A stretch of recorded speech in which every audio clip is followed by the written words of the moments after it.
Image copyright EPA image caption Mr. Rajoy said the government would apply Spain's Article 155. The Spanish Prime Minister has outlined plans to remove Catalonia's leaders and take control of the separatist region. Speaking after an emergency cabinet meeting on Saturday, Mariano Rajoy stopped short of dissolving the region's parliament but put forward plans for elections in the region.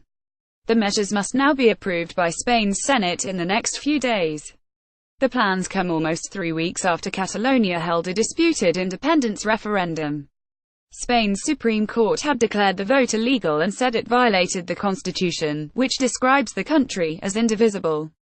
Catalan leader Carles Puigdemont has ignored pleas from the national government to withdraw the independence bid.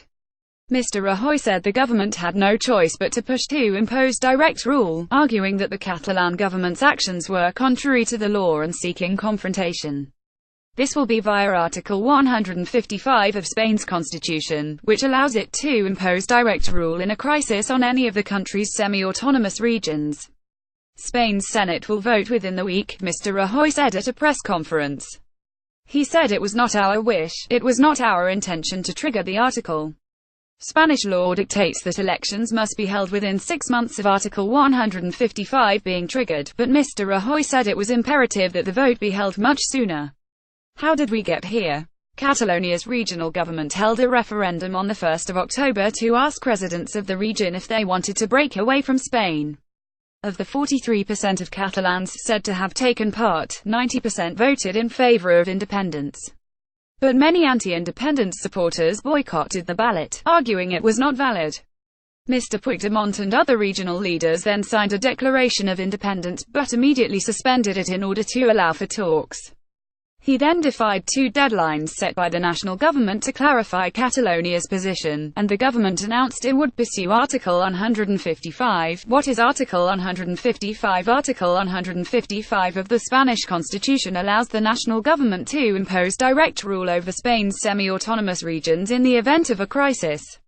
It has never before been invoked in democratic Spain. It says that if a region's government acts in a way that seriously threatens the general interest of Spain, Madrid can take necessary measures to oblige it forcibly to comply.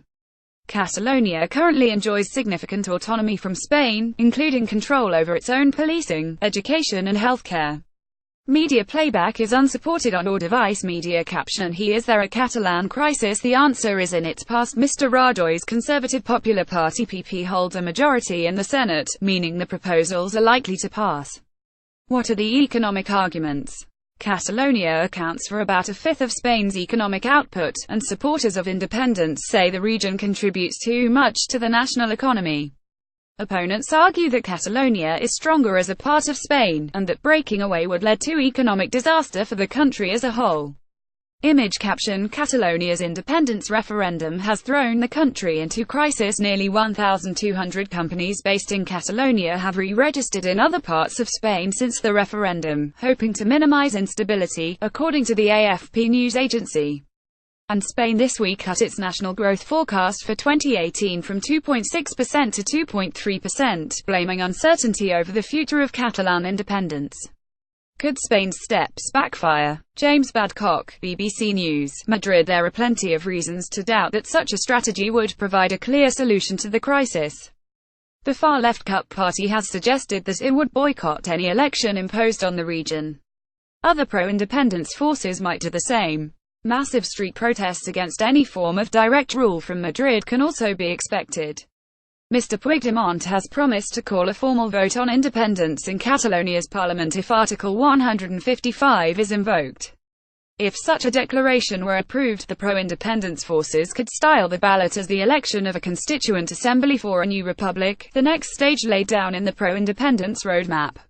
Assuming the participation of all parties, voters would be bound to interpret the election as a de facto vote on independence. If a separatist majority emerged once again, it is hard to see how the conflict could be considered closed.